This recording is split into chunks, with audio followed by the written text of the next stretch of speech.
নমস্কার বন্ধুরা, কেমন আছেন সবাই? তৃণা লাইফস্টাইলে আপনাদের স্বাগতম। আবারও নিয়ে আসলাম আরেক দিনের পূজার শপিং ব্লগ নিয়ে। একদিনে তো পূজার শপিং সম্ভব নয়, আমরা কয়েকটা দিনই গিয়েছি। আজ তারই মধ্যে একটা দিনের ব্লগ আপনাদের সাথে আমি শেয়ার করছি। সেদিন রিক্সা করেই মেয়েকে নিয়ে আমরা বের হয়ে পড়েছি। প্রথমে আমরা আড়ংয়ে গিয়েছিলাম। আড়ংয়ের নিচেই ছিল অঞ্জন, সেই অঞ্জনের থেকে দেখে তারপরে আড়ংয়ে গিয়েছি। যে মেয়ের কিছু জামা পছন্দ করছে ওর বাবা।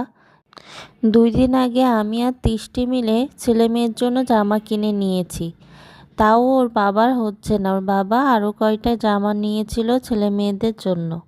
এই যে মেয়ে দুষ্টুমি করে বেড়াচ্ছে। তিশিকাকে নিয়ে মার্কেটিং করা যেন সম্ভবই হয় না।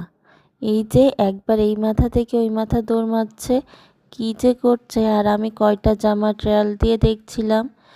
এই যে সবচেয়ে বিরক্তি কাজ হলো জামাগুলো ট্রায়াল দিয়ে দেখা। কী যে বিরক্তিকর লাগে, তাও না দেখলে ফিটিং কেমন কি কোনটা পরে ভালো লাগছে বোঝা যায় না। হয়তো দেখতে ভালো কিন্তু পরে ভালো দেখা যাচ্ছে না, কিন্তু আবার দেখতে ভালো না, কিন্তু আবার পরে ভালো দেখা যাচ্ছে। এই যে আড়ংয়ে কয়টা ড্রেস পরে দেখেছিলাম কেমন কি লাগছে। তারপরে কোনটা নিয়েছি সেটা পূজার সময় দেখতে পাবেন। তারপরে অনেক বেজে গিয়েছিল, তারপর 4:30টার মতো বাজে। মেয়েরও খিদে পেয়ে গিয়েছে। মেয়ে বলছে ওর বাবাকে, বাবা কাচ্চি বিরিয়ানি খাবো। তাই যশোরে একটা নতুন রেস্টুরেন্ট করেছে,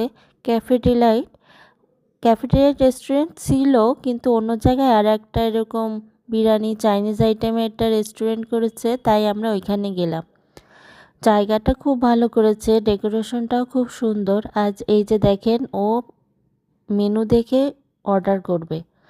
আর ওইখানে একটা ঝর্ণা টাইপের একটা জায়গা করেছে, সেইখানেই দৌড়োই শুধু মেয়েটা যাচ্ছে, ওর ওইখানেই ভালো লাগছে। আর এই যে দেখেন রেস্টুরেন্টটা একটু ঘুরে দেখাচ্ছিলাম।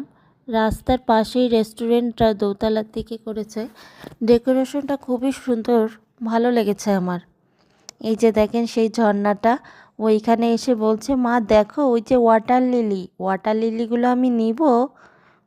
এখানে ওয়াটার লিলি থাকে, মাছ থাকে না, ওর হাজার রকম কথা। দেখেন এইখানের ডেকোরেশনটা খুবই ভালো লেগেছে আমার।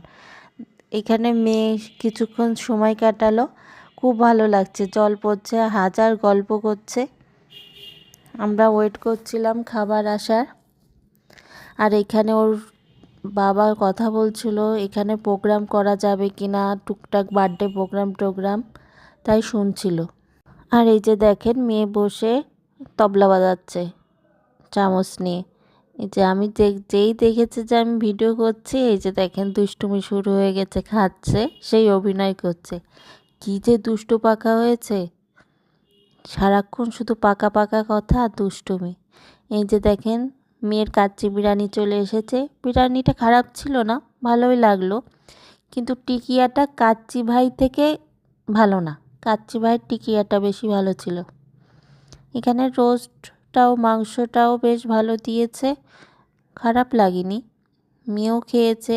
এই যে ওর বাবা আমাকে উঠিয়ে তারপর আমাদের মেয়েকে উঠাই দিল, তারপর ও নিচে নিল।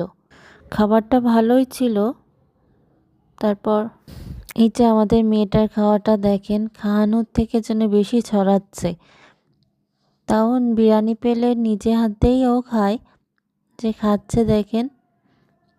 তারপর আমরা বাড়ি চলে আসি খাওয়া দাওয়া শেষে। বাসার জন্য একটু নিয়ে আসছিলাম, মার জন্য, তৃষ্টি আর দেবরের জন্য। ওরা খেয়েছিল। ওই রেস্টুরেন্টে যেয়ে দেখেন এই যে পদ্ম ফুলে, এখানে এই যে বলছে ওয়াটার লিলি, মা আমি একটা নিব। এই যে আমাদের সময়টা এভাবেই যাচ্ছে। আমাদের পুজোর শপিং প্রায় শেষ, ফ্যামিলি সবার জন্যেই কেনাকাটা শেষ হয়েছে, আর বেশি কিছু বাকি নেই। আর সেদিনে যে ড্রেসগুলো পরেছিলাম তার একটা ছবি তুলেছি, সেই সব ছবি আপনাদের সাথে শেয়ার করলাম। আর পূজায় যেসব ড্রেসগুলো শাড়ি নিয়েছি সেগুলো পূজার সময় দেখতে পাবেন, এখন দেখলে পূরণ হয়ে যাবে। সেই ছোটোবেলার মতো কথাটা বললাম। ভালো থাকবেন, সুস্থ থাকবেন, চীনা লাইফস্টাইলের সাথেই থাকবেন।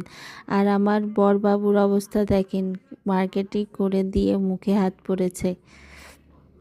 আর এই যে নিজের জন্য একটু দেখছিল, তাও নিজের জন্য কেনেনি। তারপরে আমরা এই দুইজনে স্বামী স্ত্রী মিলে বাসার দিকে যাচ্ছি। মেয়েকে রেখে আসছিলাম এই দিনে। আজকের ব্লগটি আপনাদের কাছে কেমন লাগলো অবশ্যই লাইক কমেন্ট করে জানাবেন। পাশে থাকবেন। ধন্যবাদ।